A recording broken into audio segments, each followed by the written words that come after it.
Good morning to the Celtic Way Morning Briefing Live. It's Tuesday, June the 7th. I'm Tony Haggerty, as you all know, A Haggerty 10. We don't make mirrors the way they used to, Sean. I can't change my face, so you know how it is. And I'm joined today, as always, by Sean Martin at Sean Martin TCW. Good morning, Sean. All right, Tony, how's it going? I'm okay. I do the best with what I've got. Apart from the mirror trouble. I play the hand I'm dealt. I think everybody says that, you know. But as we always start off every morning, we say thank you to our sponsors. There they are. You can see it on the screen there. The football app, which is the one-stop football shop for scores, news, lineups, transfer rumours, live streaming, and match highlights, and much, much more.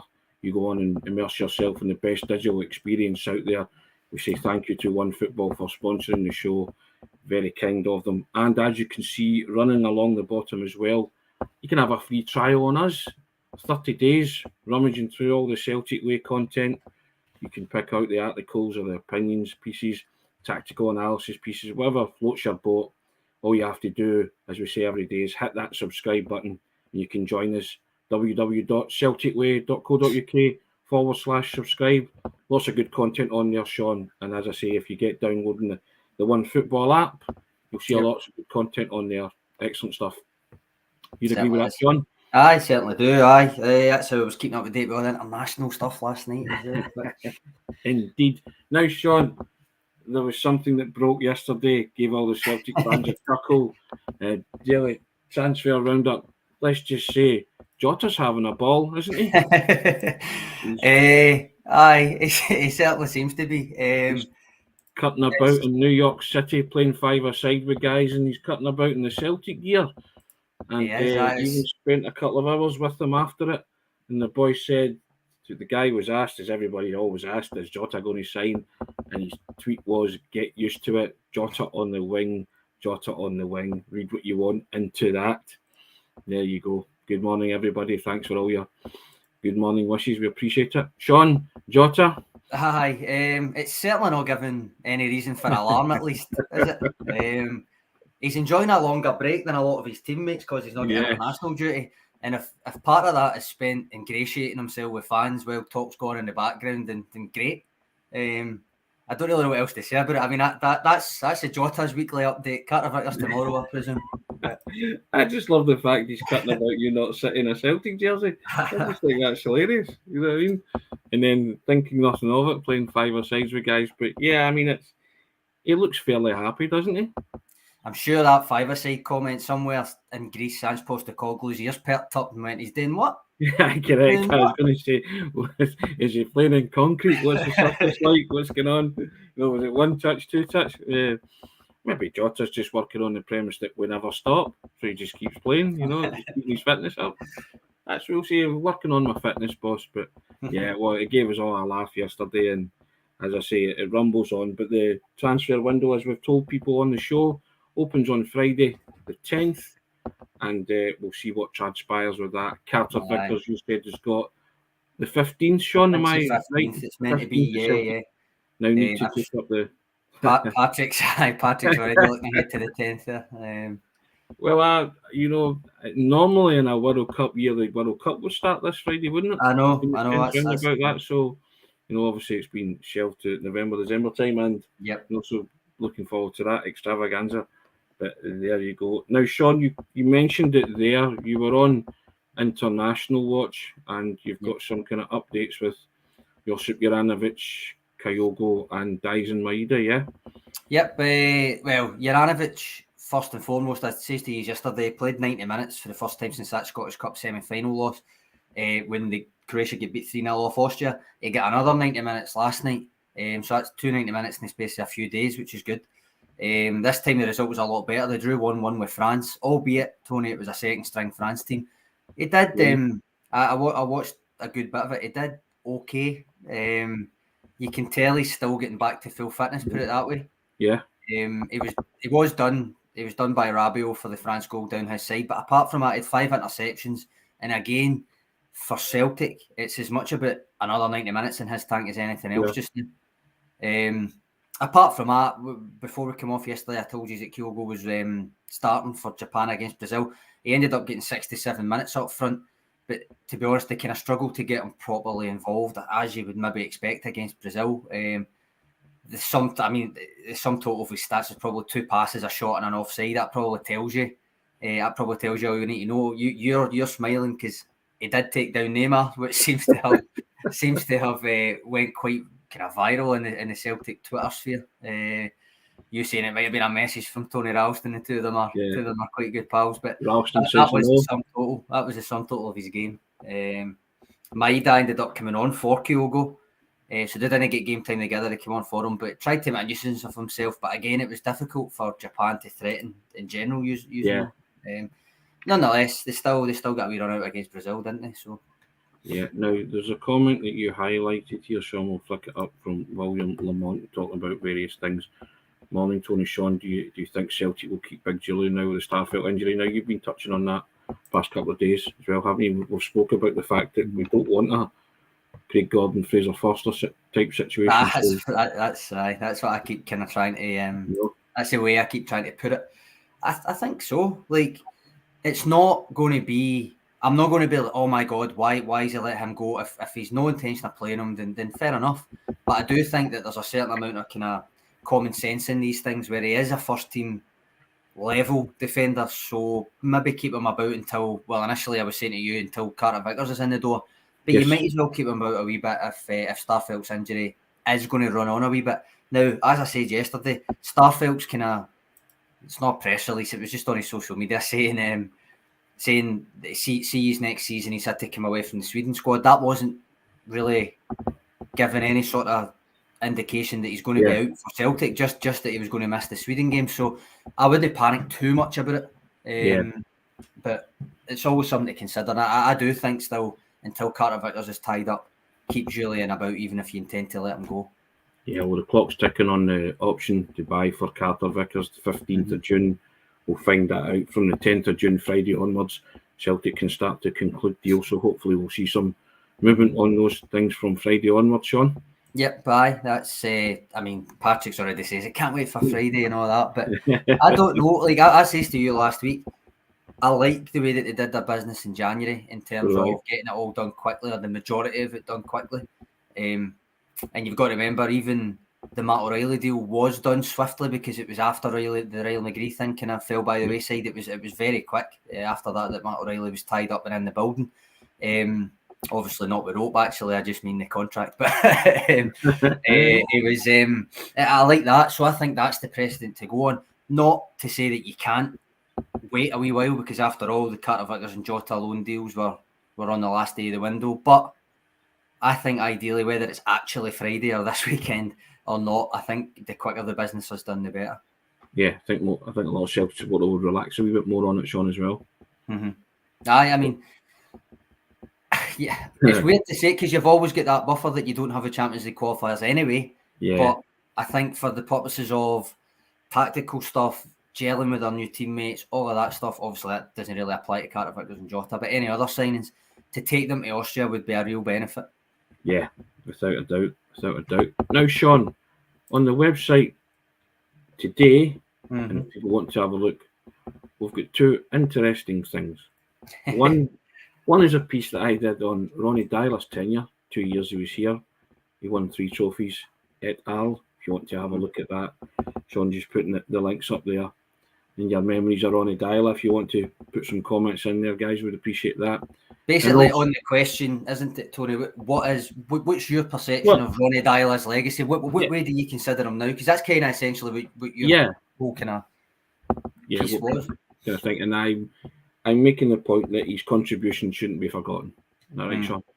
Pretty much, he won titles 4 and 5 on the road to the second 9, and doesn't matter what people think, he still did it, and he still won titles with Celtic and contributed to the history and the fabric of the club, so he deserves to have his name still lauded by the Celtic supporters. And also your piece, Sean, which is a great go-to reference piece with all the important dates, like the transfer window opening and the Champions League draw, group stage matches won and all that kind of stuff. So Scottish Cup draw, fixtures being announced, it's all on the website. You'll see all that. So I think we'll be adding to that, and it'll be a good go-to, Sean.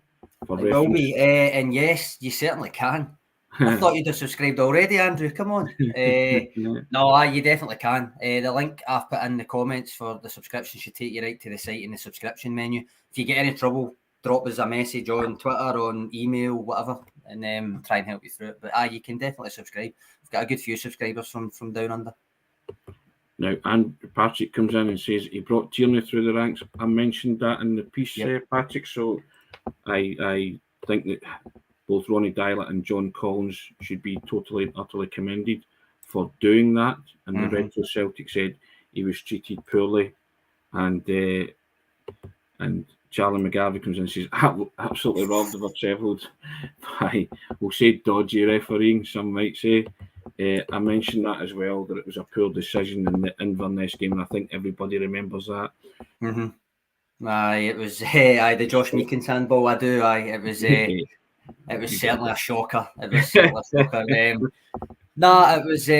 was a good piece, Tory. It brought me back to the kind of the Deila stuff. I actually, when Deila was appointed, I was writing semi-regularly about Celtic for Bleacher Report at the time.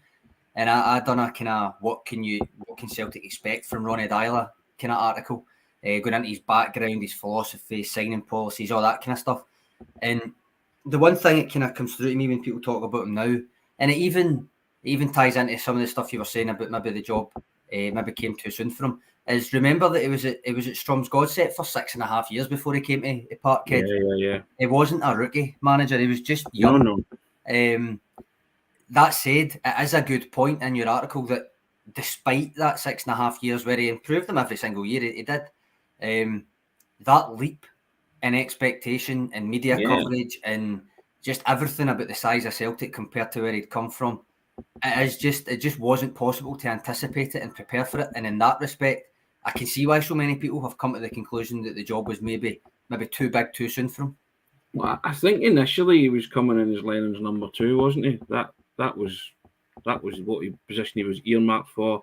Then Lennon left. Now I always thought Ronny Deila would be a brilliant number 2 to somebody like Rodgers, or even looking now present day to Ange, because I think he was all about fitness and improving players' dietary regime and all that.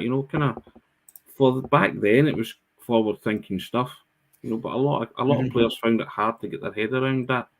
Their heads around it, and I think now Ronny Deila would fit seamlessly into a club like Celtic. It's funny you say that, right? Because I dug out that article I was talking about that I wrote back then, expecting it to be full of nonsense, to be honest with you. But it wasn't too bad. It wasn't too wide of the mark. But some of the stuff that Deila himself actually said upon joining and just before he had joined Celtic, it sounds a lot like a certain Greek Australian. He said things like it's about winning, but it's also about creating a culture. It's about trusting in processes off the pitch so that it will naturally follow on it. Stuff like that. It was some of it. Looking back now in retrospect, it sounds a lot like the guy that's currently in the hot seat. He was also a very fantastic orator. He could speak very well, and I remember there was a presentation that did the rounds at the time. I think it was like half an hour or an hour long, and he came across fantastically well. I mean, he certainly talked the talk. Now, you can argue if his teams walked the walk, but he was the first Celtic manager to get Celtic out of the Europa League group stages. And there you go. Good Tony Ange and Deila would have been an excellent. Well, it's just you sort of think about things, and as you said there, Sean, some of his early speaking was exactly what Ange was saying. And the Ronnie Roar, I had a laugh with you off camera yesterday when we were talking about this, and the Ronnie Roar used to baffle me because there was grown men and women refusing to leave a stadium till they had heard the Ronnie Roar. And as much as I liked it, I was kind of excuse me. It was a great bonding episode between Ronnie and the Celtic supporters, but I just think all a bit bizarre. No, got to wait for the Ronnie Roar, And I remember the video that was doing the rounds. I think he was out. I think with his family. It was a couple of pints deep, but he was out in it was a pub or a social club, and they were getting it to do it. Celtic fans were bumped into him and stuff, and he's there half cut going, that's the kind of thing. I think you made the point in your piece that he will be looked on favourably, not just by the fans, but also that element that you point out. You basically list the crux of the Invincible treble side that Rodgers took, were brought through or recruited when Deila was the manager. Yeah. And for that reason, and the likes of a couple of people pointing out, given Kieran Tierney's start, which you'll all be well aware, you'll all take so much Celtic content and stuff, you will know the story. But Tony, you've obviously written and spoke about Kieran Tierney before. But Tierney said himself, it was unexpected. He wasn't even the first choice left back at youth level. Yeah. Because he get basically left behind for one of them. He got asked to join in with the first team, and Deila really liked him. And from there, it kept going and going and going. Ended up eventually netting Celtic trophies and 25 million. So there's that, but there's also the Callum McGregor stuff, which I think gets forgotten about. Callum McGregor, shall we call it an indiscretion, if you remember at the time, which under a manager that didn't give people the benefit of the doubt might have turned out differently for Callum McGregor. I've also talked about the drink driving stuff. Sure. When he was a young boy. Deila chose to give him a wee break at the time, tell him obviously that it's not on and stuff, but ultimately the arm around the shoulder to make sure he stayed within the setup. And look where that's ended up as well. Now, obviously, there's a hell of a lot went into it from McGregor himself and from Rodgers and from Lennon and everybody else that's took them Ange now. But it's still, you can still make the case that Deila was integral to his progression at Celtic. Another player who was integral to his progression as well was Virgil van Dijk. Yeah, I told him to stop being lazy, didn't he? He told him to stop coasting. Just gave him it straight. And Virgil van Dijk is never sick of talking about, or never tires of talking about his days at Celtic. So Ronny Deila was his manager there for a spell. So he helped put him onto the career path that he's currently on as well. He was, he's a cog in that machine that's gotten Van Dijk to the position he now finds himself in. So, I think most managers are always judged by their results, but Ronny Deila came at it, as I said before, it was just a fascinating experiment, wasn't it? It was. I think actually David Bradley's comment here. This is arguably the biggest difference, because I think, as I mentioned, when Ronny Deila was recruited, it made sense right at the time. It did make sense. I would still argue that to this day. It seemed to fit, not only because of the kind of structural downsizing that Celtic seemed to be undertaking, but in general terms as well. He wanted to implement a modern setup. He wanted fast attacking football. His recruitment was always with a major emphasis on youth. I mean, you forget Strumsgodset, the team that won the league, at an average age of under 23. Like that's insane.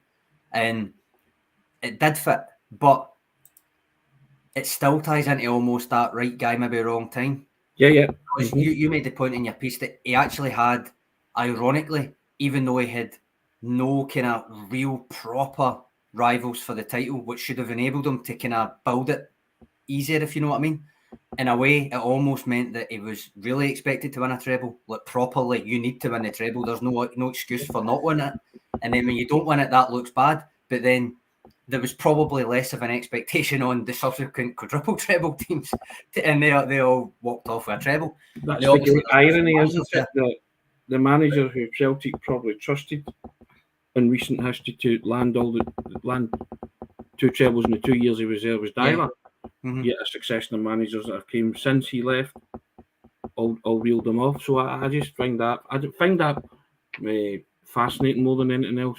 But the reason I think that this all kind of ties into David's comment that I've put up is not so much that I think Ronny Deila feared the kind of press corps or anything, but that age thing where he wasn't used to that kind of role. Now, Ange Postecoglou isn't particularly used to that either.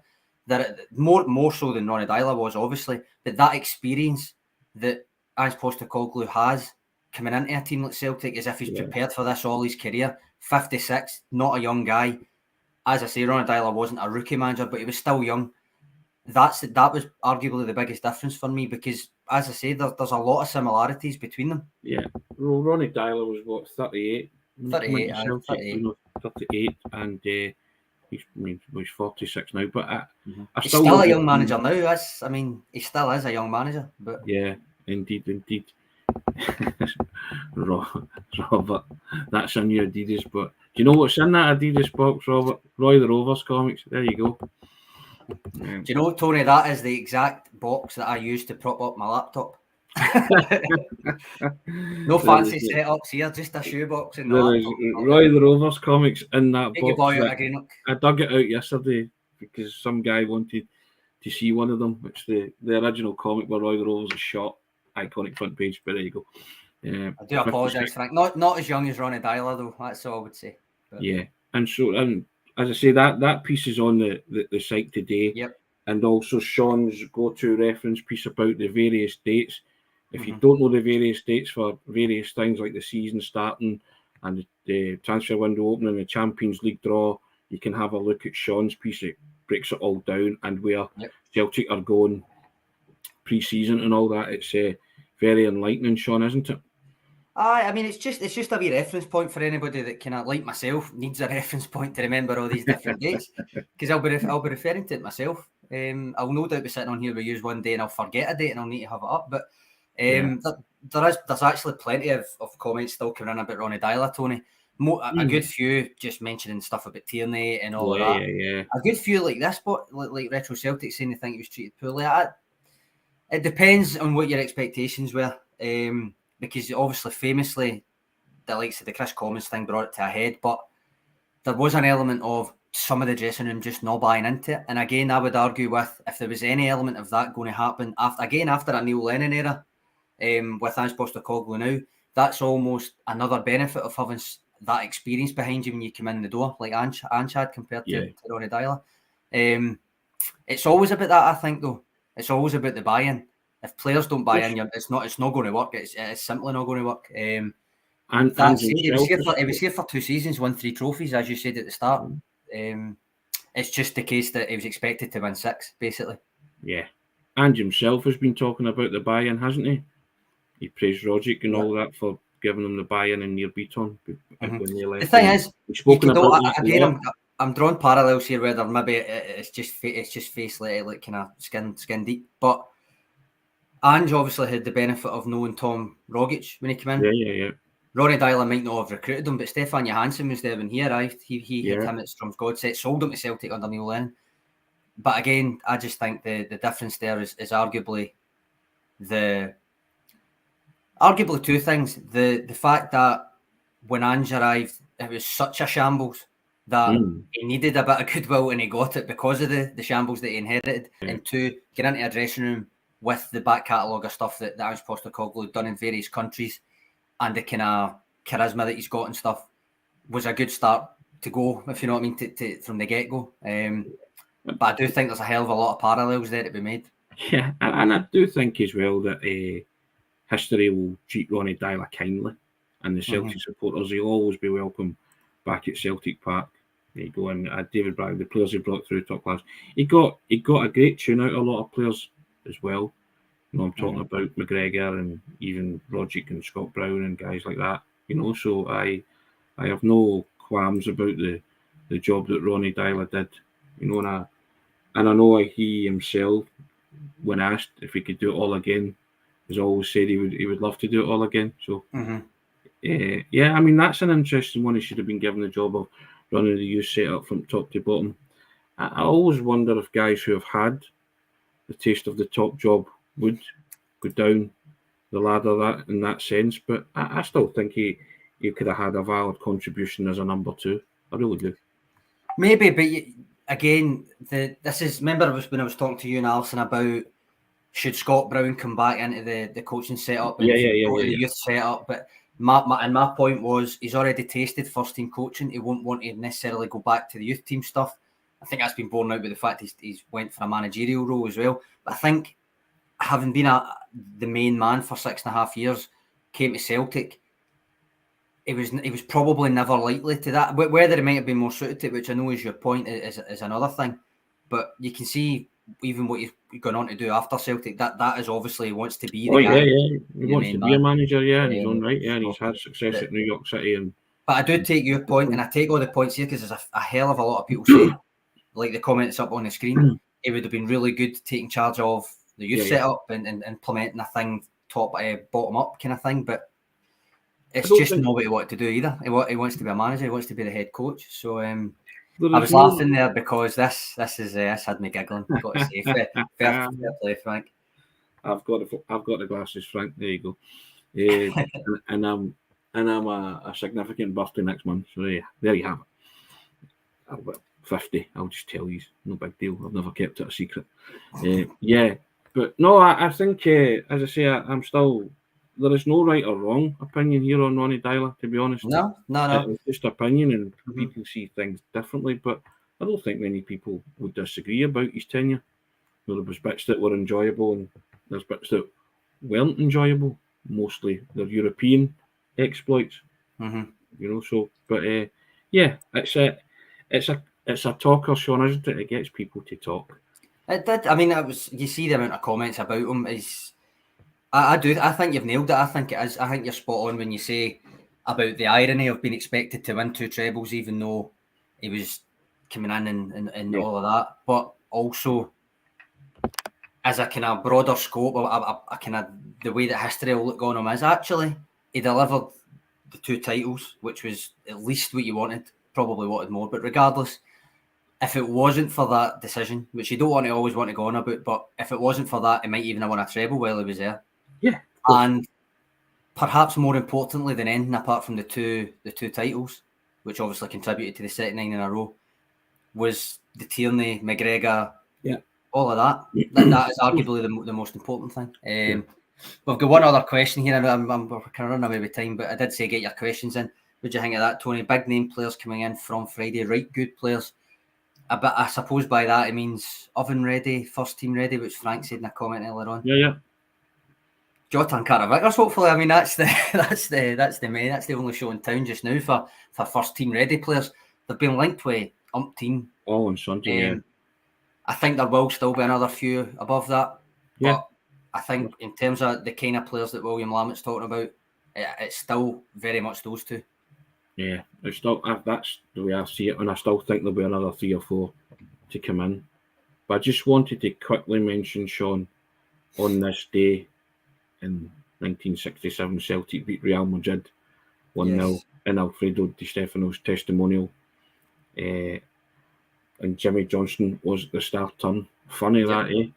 Yeah, and it's but for those who can remember that, I think Celtic were absolutely sensational in the Bernabeu that night, and it was never ever going to be a friendly, because I think Real Madrid still thought of themselves as the kings of Europe, and they played a hell for leather game against Celtic in the Bernabeu, and Celtic did a number on them. So I mean, lots of testimonials turn out to be training matches, but back then that certainly wasn't. And that's one of the ones obviously I only see on video. It's in all the Lisbon Lions kind of content and stuff. It's Jinky obviously get the Ole treatment and all of that. For me, testimonials, they kind of go without much notice a lot of the time, I think, and it's just due to their nature. Even though they draw crowds and stuff, I do think that a lot of the time they go without that much notice. But the ones I remember most are probably Jackie McNamara's versus an Ireland select, just because I really liked Jackie McNamara as a player when I was younger. That'd been about maybe 2005 when he was going to Wolves. The Phil O'Donnell Memorial match, that's for obvious reasons rather than a testimonial per se, you know what I mean? Yeah. And the other one, and it's not even at Parkhead, but it was the Roy Keane one, do you remember? Down at Old Trafford, Man United v Celtic, and he played for both teams, and then this donated a couple of $1 million to Irish Guide Dogs for the Blind, if I remember rightly. Indeed, that's why that sticks in my head. One of my favourite testimonials was I stepped off a plane from Tenerife straight onto an overnight bus going to London for Paul Davis's testimonial. All right. And at 6:30, 7 in the morning, there was thousands of people in Trafalgar Square. They just overran the place. And I remember talking to one of the London Met policemen, and he couldn't believe it. It was like for a testimonial, and he turned. And so we were talking away, and he said to me, "What do these guys do for a living?" I says, "This is what they do for a living. They're professional Celtic supporters." I says, "They'll not give you any bother." I says, "But this is what they do. They follow their club."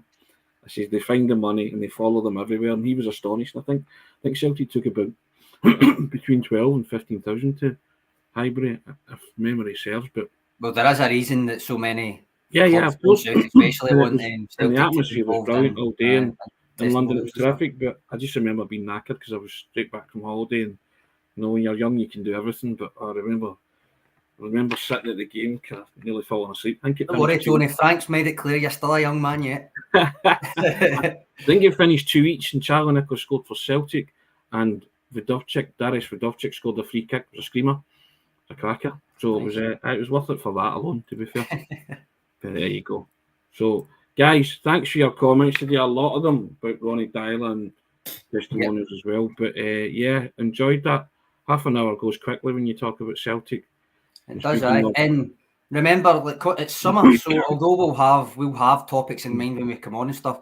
If you see it says Q&A, or even if it doesn't say Q&A, just throw in whatever questions you fancy. Really, to be honest, we're always open. Indeed. So. And as you can see along the bottom, if you fancy a free 30-day trial on us covering the club you love, you know what to do. www.celticway.co.uk/subscribe. Hit the button. You might enjoy it. Sean, as always, top-notch contribution. Thanks for the comment, guys. You were terrific.